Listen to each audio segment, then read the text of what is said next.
Pois é, vamos falar sobre depressão hoje, então fica ligado porque o programa foi feito para você que de repente já passou por esse problema ou convive com alguém.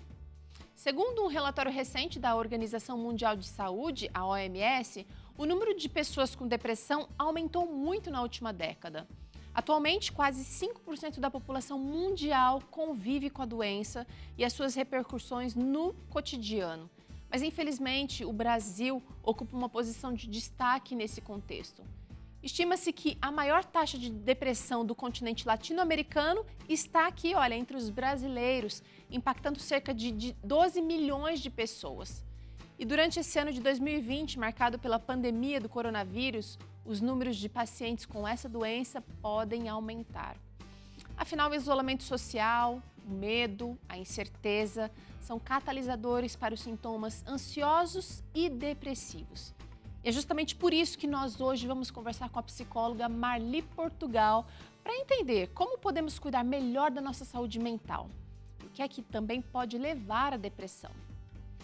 Bom, a gente vai conversar agora aqui com a doutora Marli. Eu quero chamá-la, quero dizer que a senhora é muito bem-vinda aqui, doutora, para falar sobre um assunto tão importante, mais uma vez aqui no Vida e Saúde. É um prazer falar com a senhora, viu? O prazer é sempre meu também, viu? Eu gosto muito de participar aqui com vocês, porque os assuntos sempre são muito bons. Doutora, queria saber o seguinte, eu sei que várias coisas podem levar uma pessoa à depressão. Queria que você falasse quais são os principais gatilhos que podem levar alguém a sentir ou a ter depressão. Uhum. Então, os principais são os fatores genéticos, né? E os fatores biológicos, também linkado com os fatores externos. Aí eu incluo o meio onde a pessoa vive, onde ela se desenvolve toda a sua vida. O meio é um fator assim muito significativo para despertar a depressão na pessoa. Agora, às vezes a gente tem controle sobre o meio, a gente consegue, por exemplo, se proteger de alguma forma. Daqui a pouquinho eu até gostaria de falar um pouquinho sobre isso. Mas muitas vezes a gente não tem o que fazer. Como, por exemplo, esse ano de 2020, né? A pandemia pegou todo mundo e levou várias pessoas a ter depressão. Queria saber, doutora, quais são os indícios da doença, porque acho que o primeiro passo para a gente resolver o problema da depressão é identificar a doença e quanto antes melhor, né? A gente preparou aqui uma bonequinha bem bonitinha e alguns indícios, então, da depressão. A pessoa pode sentir que o pensamento está desorganizado, diferente daquele pensamento clássico, né? Tô muito chateada, tô muito triste. A tristeza pode ser um sintoma, mas o pensamento desorganizado também. Com certeza, o pensamento desorganizado e um pensamento pessimista, um pensamento intrusivo, sabe? Que fica ali na mente da pessoa o tempo todo, desencadeando sentimentos negativos que podem levar, sim, à depressão, né? Então, é muito importante confrontar o pensamento negativo, porque, Hum, Teru, o pensamento negativo, ele é mentiroso.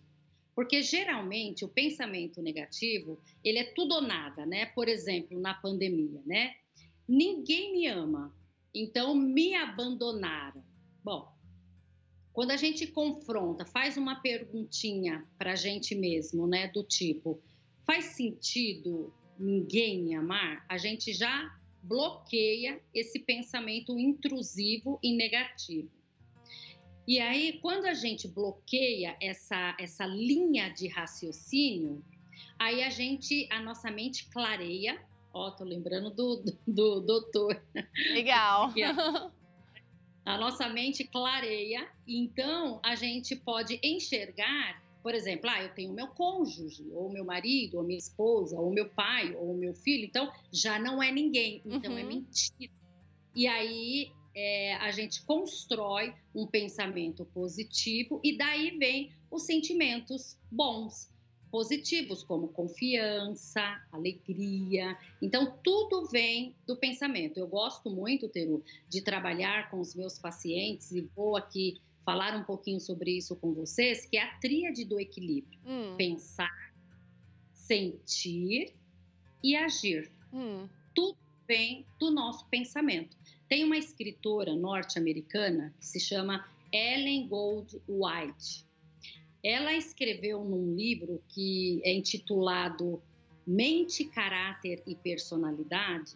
Ali ela fala um pouco sobre essa junção da nossa mente com o corpo. E ela escreve ali que há uma forte ligação entre as doenças orgânicas e a nossa mente, porque Uhum. tudo parte dos nossos pensamentos. Então, por isso, a importância de confrontar os pensamentos negativos. Ótima dica, doutor. Eu já pensei que tem vários pais que de repente falaram assim: nossa, eu sou uma péssima mãe, porque durante a pandemia tiveram que dar conta também, além do trabalho, além dos afazeres domésticos, dar conta de ensinar um filho que de repente esse pai, essa mãe não estavam preparados, né? Não se sentiam capacitados. Mas espera aí, essa é uma parte da maternidade e da paternidade, e as outras coisas a gente também. Então, eu gostei muito dessa ideia de confrontar então esses pensamentos desorganizados ou pessimistas.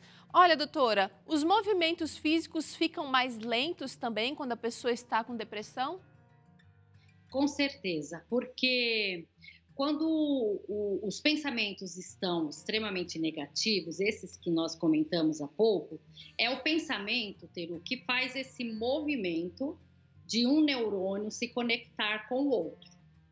E ali há aquela realização do neurotransmissor. Tem um neurotransmissor que é a serotonina, que é o hormônio da felicidade, do bem-estar. Quando esses pensamentos estão negativos, não tem essa transmissão para que o neuroreceptor conecte-se com o transmissor e ali produza esse neurotransmissor que é a serotonina. Certo. Então, o que é conectado são hormônios, por exemplo, como cortisol. Precisamos sim de ter o cortisol, mas só que cortisol demais acelera o coração, dá ataque cardíaco. Então, como esse, tem outros tipos de hormônios, de neurotransmissores, que faz com que a energia da pessoa fique negativa e lenta. Por isso a pessoa ela não consegue se levantar da cama, não consegue tomar banho. Ela vai, por exemplo, tem até a intenção de fazer uma caminhada, mas ela não tem energia elétrica. Interessante. Por isso, Teru, que eu queria até chamar assim a atenção para o público de uma queixa que eu ouço e que dói meu coração, que é quando alguém fala, vê uma pessoa com depressão e diz o seguinte: isso daí é falta de Deus, é falta de oração, ou é uma pessoa que não tem, ela quer chamar a atenção, está usando aquilo. Depressão é doença. Tem gente que diz que é preguiça, né? Que a pessoa está com preguiça. Realmente tem que compreender a doença, gente. Doutora, agora você falou em hormônios, em neurotransmissores. Esse sintoma aqui, ou esse indício de depressão, não é um indício muito também clássico da depressão, que é a irritabilidade, inquietação, ansiedade. A gente liga muito depressão só com tristeza excessiva, mas esse aqui também pode ser um sintoma bastante pontual da depressão. Pode ser sim. Cada caso é um caso, né? Mas há sim essa possibilidade da pessoa ficar muito irritada, porque é a questão do neurotransmissor mesmo. De repente, está liberando muito cortisol, muita adrenalina. Também é importante a adrenalina, mas a adrenalina demais, ela pode causar essa irritação, essa inquietação. Então, a pessoa não dorme, ou ela está em atividade. Assim, Teru e quem está nos assistindo, a gente precisa entender o seguinte: tudo que sai do normal, do esperado, pode ser indício de alguma coisa que seja negativo, ou uma doença, como a depressão, ou Uhum. criatividade. Então, a pessoa está trabalhando demais, não dorme, o cérebro está o tempo todo ali ligado, né? Então, isso pode ser, sim, uma sequela, um sintoma da depressão. Sintomas, gente, todos os sintomas que realmente indicam depressão é quando a gente está passando por aqueles sintomas há mais de 3 semanas. Ok. Então, tristeza. Triste, triste, triste, triste, há mais de 3 semanas. Não sai da cama há mais de 3 semanas. É sim sintomas de depressão. Tá. Então tem que ter, porque todos nós temos dias bons e maus. Então tem dia que eu vou estar deprimida, quem sabe eu vou me sentir muito triste, vou passar 2 ou 3 dias por algum evento, alguma coisa que não me agradou. Mas a tendência normal seria a gente recuperar o fôlego e sair dessa situação em alguns dias. Então durou mais de 3 semanas, pode ser indício de depressão, né, doutora? Agora é o seguinte, tem mais um sintoma aqui, que é o sentimento de culpa, ou de remorso, só que eles são constantes, são aqueles pensamentos que acabam sendo recorrentes, doutora. É. Então, olha, lembra que eu falei? O pensamento, ele desperta o sentimento. A culpa, na minha opinião, pelo menos, é o pior sentimento. É capaz até de denigrir os nossos neurônios. Tamanho fardo negativo. E o sentimento, olha que interessante que eu vou falar agora. O sentimento, como culpa, angústia, tristeza, não vem da situação. Então, porque eu estou na pandemia, enclausurado, fechado, não posso ter contato com as pessoas, por essa situação eu vou ficar depressivo. Gente, é como eu olho para a situação. Este olhar é o pensamento. Pensei, nunca vou sair disso, eu sinto angústia. Pensei, não dou conta de ser mãe, sinto culpa. Então, o sentimento, ele sempre vem do meu pensamento, porque a situação, ela é fora de mim. O pensamento, ele é dentro, é intrínseco. Por isso, sinto e ajo. E por isso, eu desenvolvo a doença. Entendi. Então, o sentimento de culpa, de angústia, a culpa leva a qual comportamento? A pessoa que não quer mais praticar. Ela desiste, né? Ela desiste. Na verdade, ela para de tentar, ela para de tentar o recomeço. Exatamente, ela foge, paralisa. Muito bom, Teru. A angústia. O que é a angústia? Qual comportamento que a angústia leva? Ao isolamento. Então, dentro do isolamento social que estivemos ou que estamos, né, ainda que acabando, mas que estamos vivendo, a pessoa, ela entra num outro isolamento dela mesma. Certo. Aí, vamos, doutora, falar de novo da tríade, então, do combate, é o pensamento... Pensamento, sentimento e ação. E essa é a tríade do equilíbrio. Tá. Se a gente entender essa tríade, a gente ou vai ter a se entender e praticar, aprender a fazer essa tríade, a gente tem equilíbrio. Se a gente não consegue entender essa tríade, dificilmente a gente tem equilíbrio. Bom, muito bom. Então, aprenda a interceptar esse pensamento ruim, essa ideia ruim, antes que se torne uma ação na sua vida, uma ação maléfica, vou dizer assim. Doutora, olha aqui, outro indício da depressão. Ela observa mudanças no sono e no apetite. Aqui pode ser tanto para o exagero, quanto também para a inapetência. Exatamente, porque assim, a pessoa quando está dentro deste contexto, né, está realmente com a depressão, sai do desequilíbrio. Então, ou ela tende pode gerar a ansiedade, que a ansiedade está dentro do quadro da depressão também. Certo. E se a pessoa tem a ansiedade, ela desenvolve, então, essa questão na alimentação de comer demais ou não comer nada. Né? Tá. Então, pode levar aos extremos. E, de novo, esse padrão ele tem que perdurar por ali 2 ou 3 semanas para ser um sintoma de depressão, né? Sim. Se durou, se está tendo esse sintoma constantemente, de manhã, de tarde, de noite, há mais de 3 semanas, é sim um forte indício de que seja depressão. Tá. Doutora, agora aqui, sentimento de tristeza constante. E aqui eu queria fazer um adendo. Será que a tristeza é sempre o primeiro sintoma da depressão, doutora? Não necessariamente, né? Porque como nós comentamos há pouco, às vezes nós em algum momento ou em outro, a gente sente tristeza por alguma situação que a gente esteja passando. E lembra, vamos voltar à tríade. A tristeza, que é um sentimento, ela não vem da situação, ela vem do meu pensamento. Então, às vezes, eu não estou num dia bom, Uhum. né? Não estou vivendo uma experiência boa e o meu pensamento é negativo e eu sinto a tristeza. Mas se essa tristeza ela permanece comigo o tempo todo, há mais de 3 semanas, aí sim ela está linkada a uma depressão. Tá. Vamos para o próximo indício de depressão, a falta de energia ou ânimo. Você comentou um pouquinho dessa daqui com a gente, quando falou um pouquinho sobre os movimentos físicos que já estão mais lentos, que podem também indicar. Eu queria que você comentasse um pouquinho desse sentimento de pessimismo ou desesperança, doutora. Por quê? Hoje cedo eu estava fazendo meu exercício físico e estava escutando um podcast interessante, alguém falando sobre esperança, né? Como a gente precisa de esperança para viver.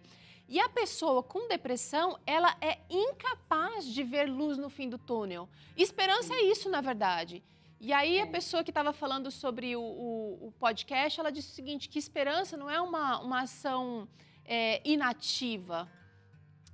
Na verdade, a gente precisa trabalhar para que isso aconteça, mas a pessoa com depressão, ela não consegue fazer isso acontecer também. Assim como às vezes ela não consegue sair para fazer uma caminhada, ela não consegue controlar o humor dela, que está hora lá em cima, hora lá embaixo. É além, né? Vai além.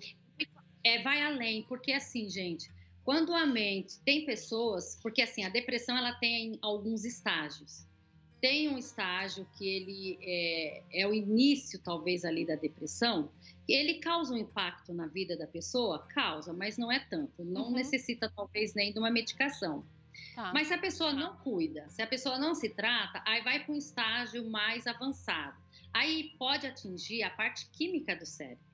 E quando atinge a parte química do cérebro, esses pensamentos, eles ficam completamente contaminados. Então, a pessoa só tem pensamentos negativos. Então, os sentimentos vai ser os piores, os mais negativos. Então, é muito importante quando percebe-se que está entrando numa fase dessa, que está há muito tempo, procurar logo o médico, né, para se tratar e não chegar a um estágio muito grave. Agora, doutora, a gente percebe que algumas pessoas parece que têm, além da questão ambiental, ou seja, onde vivem, né, o ambiente familiar, o ambiente do trabalho, além da questão genética, parece que essas pessoas são mais sensíveis. Será que essas pessoas com alto grau de sensibilidade, elas também estão mais suscetíveis à depressão? Então, não necessariamente que a sensibilidade propicie a depressão, assim, favoreça, né, a depressão. Porque a pessoa ser sensitiva, isso até, por um lado, é bom, né? Porque é uma pessoa que presta mais atenção, uma pessoa que se preocupa mais com os outros, por ela ser sensitiva, né? Assim, sensível, né? A questão mesmo que pode levar uma pessoa ao estado da depressão é um conjunto, né? De fatores. Mas a sensibilidade, por si só, ela não favorece a depressão, não. Tá. Bom, é o seguinte, eu quero saber se a depressão também pode causar sintomas físicos, como, por exemplo, dores pelo corpo todo. Com certeza, dores nas costas, tem pessoas que eu recebo queixa que sente muitas dores nas costas, dores nas pernas, porque, vamos entender, né, porque uma pessoa que tem uma doença psicológica, né, com sentimentos tristes e angústia, por que o corpo físico, o físico dói? Porque o corpo somatiza. Segundo a OMS, mais de 90% das causas das patologias, que são doenças, é o emocional, só que o emocional tóxico. Então, se a mente está tóxica, né? Porque assim, ó, a pessoa tem um pensamento intrusivo, negativo, muito, né? E aí desperta sentimentos, como angústia, como tristeza. O sentimento, ele gera emoção. Sentimento é o que eu sinto, como eu falei agora. Angústia, tristeza. Aí ele gera emoção. O que é emoção? Emoção é reação física.